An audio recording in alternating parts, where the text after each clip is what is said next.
Entonces, ahora sí que sí, vamos a terminar con el ciclo de las clases. Voy a cerrar esto para que no moleste. Ahí sí. Entonces, la última clase que quedaba es acerca de hiperemesis gravídica, que la titulé Náuseas y vómitos en el embarazo, porque en realidad ese es el concepto general que hay que abarcar, ya que la hiperemesis gravídica está incluida dentro del espectro de lo que significa enfrentar a una embarazada con náuseas y vómitos, y sería dentro de las etapas eh, respecto a su severidad, el último estado al cual puede alcanzar una paciente embarazada que inició con náuseas y vómitos, que terminó finalmente en deshidratación y en alteración hidroelectrolítica, que es como a grandes rasgos se define la hiperemesis gravídica. Así que más que nada hay que concentrarse en la prevención de ella, y para eso hay que saber un poco cómo tratar a la paciente embarazada que está con náuseas y vómitos. Las náuseas y los vómitos son muy frecuentes durante el embarazo, sobre todo en el primer trimestre. Náuseas, hasta un 80% de las embarazadas van a estar expuestas a este síntoma durante el embarazo, y los vómitos prácticamente la mitad. Además, existe el riesgo de que recurra en el próximo embarazo con náuseas y vómitos entre un 15 y hasta un 80%. Por lo tanto, es algo muy cotidiano, muy frecuente, a lo cual sí o sí, si tienen algún paciente o eventualmente algún conocido, por supuesto, embarazado, van a ser consultados probablemente acerca de cómo poder enfrentarla y abordarla. Existe una tabla modificada para poder cuantificar la severidad de de las náuseas y los vómitos, de esta forma poder predecir si tiene riesgo o no a la paciente de progresar a hiperemesis gravídica, que está validada internacionalmente y que ha intentado homogeneizar el cómo realizar una anamnesis objetiva para poder saber si la paciente se encuentra con vómitos con un cuadro leve, con un cuadro moderado, con un cuadro severo. Y ahí son preguntas, la verdad es que bastante cotidianas. En un día, por ejemplo, ¿cuántas veces se siente con náuseas? En un día, ¿cuántas veces vomita? En un día, ¿cuántas veces tiene el fondo como arcadas, ya propiamente tales? Y de eso se obtiene una puntuación, ¿ya? Y de acuerdo al score total, uno lo puede dividir en leve, en moderado si es que es 7 a 12, y es severo si es que es 13 o más, ¿ya? En realidad no sé si realmente es obligatorio tener que usar esta escala para poder determinar la severidad de un cuadro de náusea y vómitos de una embarazada, pero sí puede servir un poco para poder determinar u orientarse respecto de cuál va a ser la probabilidad de que esta paciente caiga eventualmente o no en hiperemesis gravídica, ya que sería ya un cuadro que requiere una intervención, una hospitalización y reposición al menos endovenosa. Eh, Respecto a las consideraciones, lo importante es, si hay una paciente embarazada que refiere náuseas y vómitos, es importante la intervención inmediata, ¿ya? No bajarle el perfil, por así decirlo, o recomendarle solamente sugerencias alimentarias, sino que iniciar algún fármaco de inmediato para evitar la progresión. ¿Ya? Si no se interviene de forma precoz en la progresión de de la severidad, entonces puede llegar a presentarse con mayor probabilidad una hiperemesis gravídica. Lo importante de la hiperemesis gravídica es que es un diagnóstico de exclusión. Ya no olvidar que existen un montón de espectros gastrointestinales, digestivos o de otras áreas eh, del organismo que pudiesen explicar que una paciente esté embarazada o no, esté con náuseas y vómitos, ¿ya? Entonces, luego de hacer un examen físico eh, acucioso, exámenes de laboratorio que descarten patologías orgánicas, uno puede recién determinar de que estamos frente a una hiperemesis gravídica, ¿ya? Pero se debe haber descartado todo el resto antes, que lo vamos a ver en la siguiente diapositiva. La hiperemesis gravídica como tal no es tan común, ¿ya? Solo tiene una incidencia de un 0,3 hasta un 3% y lo que en sí recae su importancia y que por eso se habla de que hay que intervenir de inmediato para prevenirla, es que es la causa más común de hospitalización en el primer trimestre.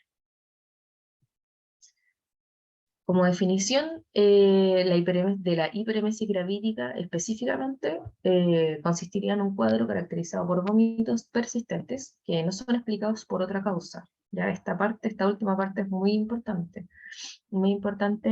haber descartado cualquier otra causa orgánica como mencioné antes. No pensar de inmediato que se trata de una hiperemesis gravídica. Está caracterizada por algún examen que refleje que hay en el fondo un ayuno muy prolongado, que en general se refleja a través de la cetonuria o la cetonemia. Puede haber pérdida discreta del peso, habitualmente 5% del peso, previo al embarazo, ya, o sea, el peso que tenía la paciente antes de quedar embarazada, ese sería el peso basal, y de ahí se restan estos 5%, y pudiese estar presentes alteraciones en el perfil tiroideo, el perfil hepático y de los electrolitos. El diagnóstico diferencial es muy importante el corte de la edad gestacional. ¿Ya? Esto se produce principalmente en el primer trimestre, ya que fisiopatológicamente hablando respecto de la etiología y la hiperemesis gravídica, que en realidad no está bien establecida, sino que se postulan una serie de teorías. Una de ellas corresponde al aumento de la gonadotrofina coriónica, que tendría un efecto emético sobre el centro nervioso central, sobre el bulbo raquídeo, sobre el centro del vómito, eh, y por su gran ascenso en la concentración plasmática, entonces estaría relacionado a mayor sensación de náuseas y de experimentar vómitos. Entonces, por lo tanto, por eso se hace este corte de gestacional antes de las 9 semanas. Prácticamente por este motivo, toda mujer embarazada experimentará náuseas y vómitos. Después de las 9 semanas, en la que ya se alcanza un pic de esta concentración de gonadotrofina crónica, en adelante se alcanza este pic, esta meseta, y luego de las 9, 10, máximo 11 semanas, existe un descenso brusco y después se mantiene una meseta, pero en unos niveles bastante disminuidos ya, no lo suficientes para producir efectos sistémicos. Entonces deben tenerse presentes, mucho más presentes los diagnósticos diferenciales separados por sistemas. Antes de las 9 semanas, de todas formas, hay que primero descartar cualquier patología orgánica, pero hay que tener presente de que es mucho más probable que estemos frente a una hiperemesis gravídica que de otra cosa. Entonces, ¿cuáles son los diagnósticos diferenciales por sistema? Que los vamos a tener presentes durante toda etapa del embarazo, pero mucho más después de las 9 semanas. Lo podemos desglosar en gastrointestinal, genitourinario, el metabólico, el neurológico, el misceláneo relacionado con el embarazo. En gastrointestinal tenemos patologías tan frecuentes como la gastroenteritis, la patología biliar. En esos casos nosotros podemos ahondar en la anamnesis acerca de si hubo o no alguna transgresión alimentaria, si la paciente tiene antecedentes de alguna patología biliar previa como colelitiasis, si es que ha tenido vómitos biliosos, si que tiene al examen físico dolor a la palpación abdominal, eso en la hiperemesis gravídica no va a estar presente. eh, la hepatitis también, la obstrucción intestinal, todo eso también dictado por la historia y el examen físico principalmente, sospecha de una úlcera gástrica, pancreatitis y apendicitis, que sería la urgencia quirúrgica más frecuente de la embarazada. Respecto al genitourinario, podemos estar frente a una pielonefritis que también está caracterizada por presentar náuseas y vómitos, intolerancia oral, malestar general, torsión ovárica, nefrolitiasis y miomas en degeneración. Ahí, las más frecuentes en realidad son las tres primeras. Miomas en degeneración es más extraño, sobre todo en embarazada, pero puede darse el cuadro que estaría caracterizado por dolor, que causa principalmente irritación peritoneal, y eso por por un reflejo se producen las náuseas y los vómitos. Dentro del área metabólica podemos estar frente a una cetocidosis diabética, ya en fondo patologías un poco más específicas de pacientes que probablemente tienen antecedentes previos, una embarazada con cetocidosis diabética, probablemente una diabética tipo 1 de larga data, que nosotros tenemos que identificar eso en la anamnesis, porfiria, enfermedad de Addison, hipertiroidismo, hiperparatiroidismo. Ya como dije antes, en general son pacientes que ya traen estos diagnósticos de antes, de larga data. Muy raro que debuten con ello durante el embarazo, a pesar de que el embarazo en sí es una condición que agrava o gatilla ciertas condiciones previas que estaban latentes, por así decirlo, pero de todas formas es extraño enfrentarse a estas patologías durante el embarazo. Mucho más frecuente lo gastrointestinal y lo genitourinario por lejos. Del punto de vista neurológico, migrañas, que también están asociadas a náuseas y vómitos, como sabemos, a tumores del sistema nervioso central, que también sería extraño e infrecuente, pero no está de más sospecharlo, e hipertensión endocraniana. Dentro del grupo misceláneo pudimos encontrarnos con intolerancia a fármacos, intoxicación por sustancias, que también estaría asociado quizá más a la esfera psicológica, en cosas que nosotros sí o sí tenemos que indagar y tenemos que averiguar en la anamnesis. Y bueno, condiciones psicológicas que pudiesen estar gatillando esta misma conducta. Y relacionada con el embarazo, es decir, patologías específicas del embarazo, el hígado graso agudo del embarazo y la preeclampsia, que son patologías también muy específicas. El hígado graso agudo es muy infrecuente, pero de todas maneras tienen que saberlo. La preeclampsia en realidad se presenta de forma muy sintomática durante el segundo y tercer trimestre, no durante el primero, por lo tanto sería muy extraño. No es posible encontrar una preeclampsia en el primer trimestre, que sería en el momento en el cual se está presentando la hiperemesis gravídica. Por lo tanto, lo que me gustaría que se concentraran en acordarse es estas dos columnas, gastrointestinal y genitourinaria. Ustedes cuando enfrenten a una embarazada que tiene un cuadro de náusea y vómitos, sí o sí deben descartar esto antes de pensar en una hiperemesis gravídica, y esto se puede hacer con examen físico, con exámenes de laboratorio, incluso en el caso de la patología biliar, por ejemplo, con alguna ecografía o la obstrucción intestinal con alguna radiografía de abdomen simple. ¿Ya? Entonces, los hallazgos que descartan, que nos orientan a que esto más se trata más de algo orgánico que de una hiperemesis gravídica, es el dolor a la palpación abdominal durante una hiperemesis gravídica, además de haber sensibilidad relatada de forma espontánea por la paciente en el epigastro, por la irritabilidad que produce el valsalva de vomitar. No va a haber dolor a la palpación como tal, a la palpación abdominal. Si hay dolor a la palpación en el epigastro, en la fósea ilíaca o en el hipocondrio, la verdad es que eso no forma parte del cuadro de hiperemesis gravídica y se debe sospechar algo orgánico, de alguna víscera, ya sea gastroenteritis en el caso del estómago, o de alguna patología biliar en el caso del hipocondrio derecho, eh, o de que si tuviese irritación peritoneal, por ejemplo, también pudiese corresponder a alguna urgencia quirúrgica como una apendicitis. La fiebre y la cefalea tampoco son características de la hiperemesis gravídica, o sea, sobre todo si hay fiebre, hay que sospechar de que la paciente esté cursando con algún cuadro infeccioso. eh, lo más probable, por frecuencia, pudiese ser una pilonefritis. Alguna alteración que encontramos en el examen neurológico que refleja algún déficit focal, a nosotros nos va a tener que orientar a estudiar específicamente si se trata de algo en el sistema nervioso central o no. En estas pacientes, si se benefician de ello, por ejemplo, realizando algún escáner de encéfalo, las pacientes embarazadas no tienen contraindicación absoluta si es que se necesita confirmar o descartar un diagnóstico de tal magnitud para poder implementar algún tratamiento. Por ejemplo, la existencia de bocio al examen físico, que nos puede orientar a una patología de tiroides.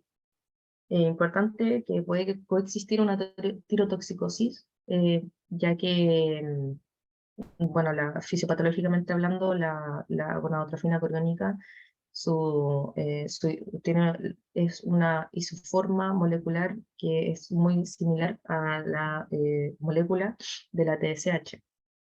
Por lo tanto, el sistema nervioso central, los origen muchas veces se confunden entre comillas y se produce una mayor actividad tiroidea, lo cual podría conllevar a una tirotoxicosis.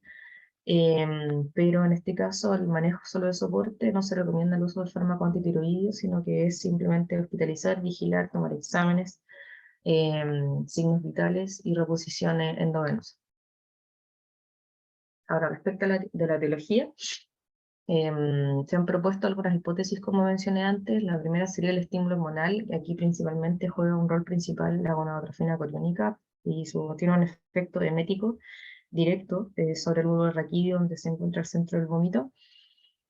Bueno, acá en esta ilustración se quiere reflejar todos los impulsos y todas las vías, en el fondo, que están involucradas en generar el vómito, por lo tanto es bastante multifactorial. En segundo lugar, tenemos a la adaptación evolutiva, que es una especie de teoría que habla acerca de que las madres, en el fondo, las embarazadas, han desarrollado una especie de mecanismo de defensa histórico genético, por así decirlo, eh, que se traduce en que no tiene esta pérdida de apetito o de sentir muchas náuseas o de estar más vulnerable o sensible a los olores con el objetivo de protegerse de comer cosas que pudiesen ser venenosas. Esa es como una hipótesis histórica genética respecto de cómo la evolución del ser humano como especie.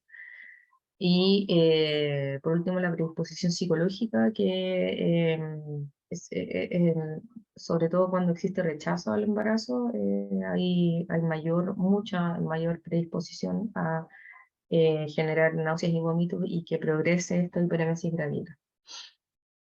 También cualquier como situación de estrés, cualquier situación social que esté produciendo que no se lleve a cabo de forma sana el progreso del embarazo, están asociados a la mayor presentación de náuseas y vómitos y que esto progrese con mayor aún probabilidad a hiperemesis.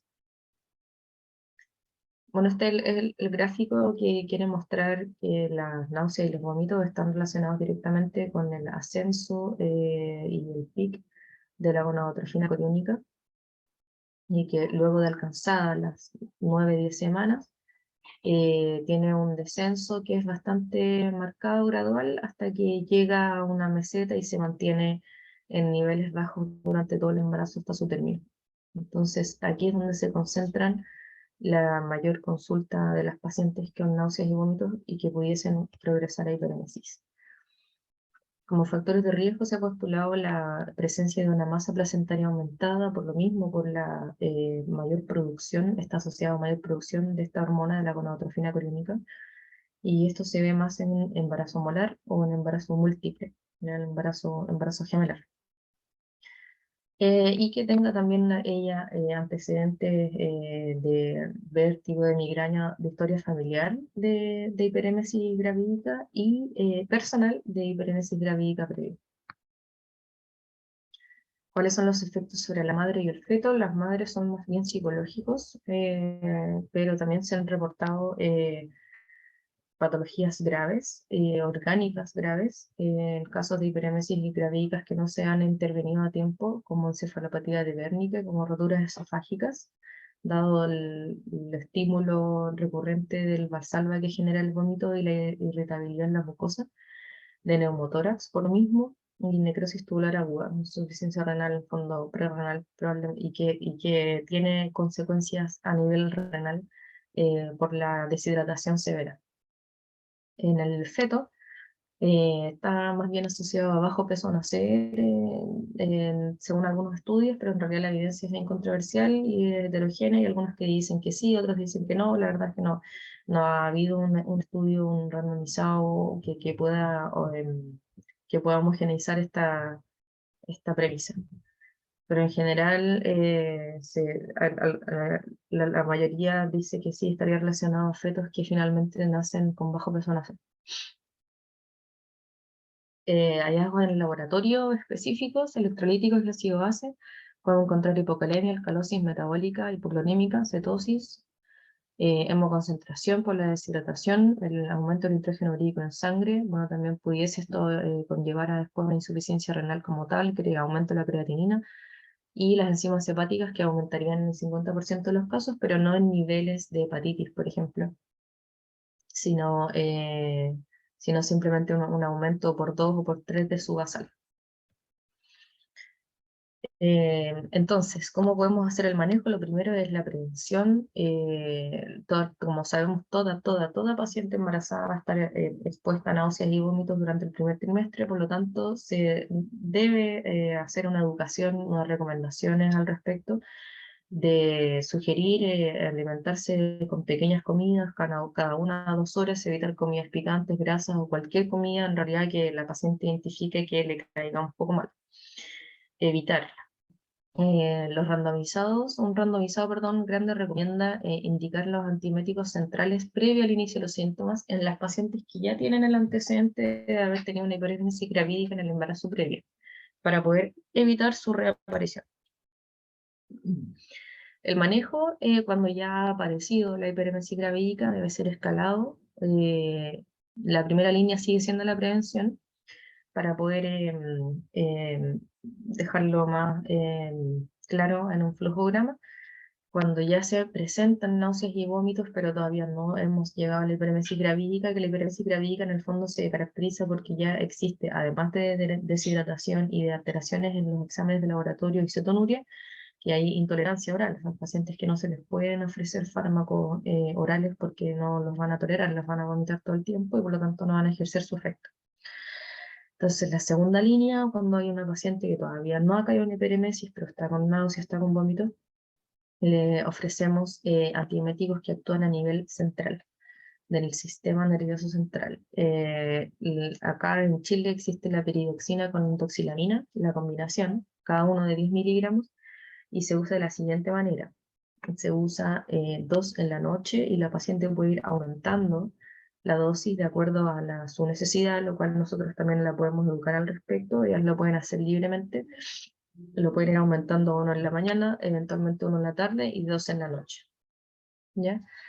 La tercera línea, que correspondería a esto a agregar por sobre lo que ya hemos iniciado, que es la piridoxina con doxilamina, es el dimenhidrato, ya que es el clásico Mariamín que todo el mundo conoce, que se toma, por ejemplo, para subirse a los barcos, que también actúa a nivel central, y se pueden dar a nivel dosis de 25 a 50 miligramos cada 4 a 6 horas.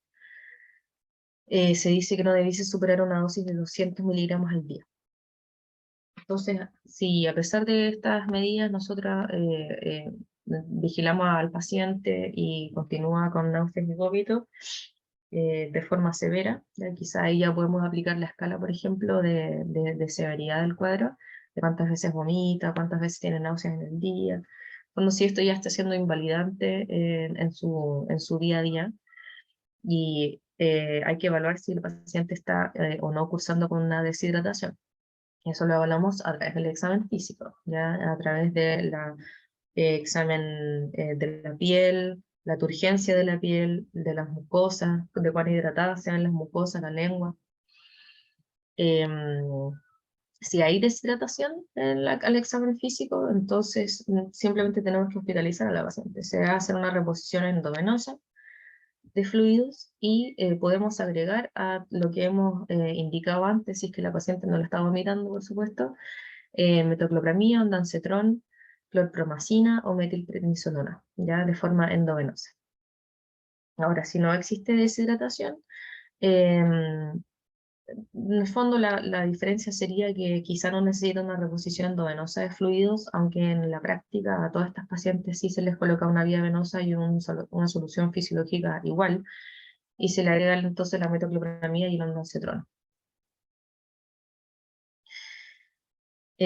Como conclusiones, para ir finalizando, era muy cortita esta clase, los vómitos son muy frecuentes en el embarazo, la prevención es un papel importante, hay que estar claros con el concepto de que toda paciente embarazada va a presentar náuseas y vómitos en algún momento del embarazo y que ese momento más probablemente va a ser alrededor de las 9-10 semanas, y que si hay deshidratación, y en ese caso nosotros iniciamos fármacos de inmediato.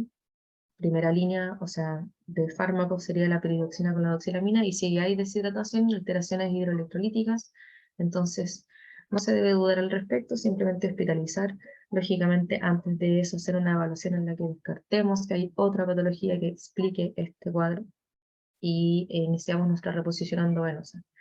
En general, si tienen alteraciones hidroelectrolíticas como hipocalemia o alcalosis, también se deben corregir a través de la reposición de estos mismos electrolitos. Y los pacientes a los 2, 3, 4 días responden bien la mayoría y pueden ser dadas de alta. Lo importante es la identificación precoz, la intervención precoz en realidad, evitar que llegue a hiperemesis gravídica, y si identificamos una paciente que ya no está tolerando ningún fármaco oral, que está vomitando muchas veces en el día, que no se está pudiendo alimentar, producto de esto, tenga o no alteraciones en el laboratorio, la verdad es que la paciente hay que hospitalizarla porque al menos un par de días va a necesitar reposición endovenosa para poder volver a ingerir tanto líquidos como alimentos. Y esa era la clase.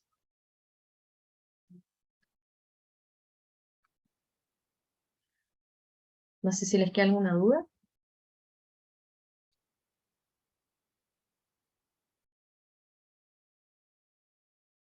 Sino para finalizar.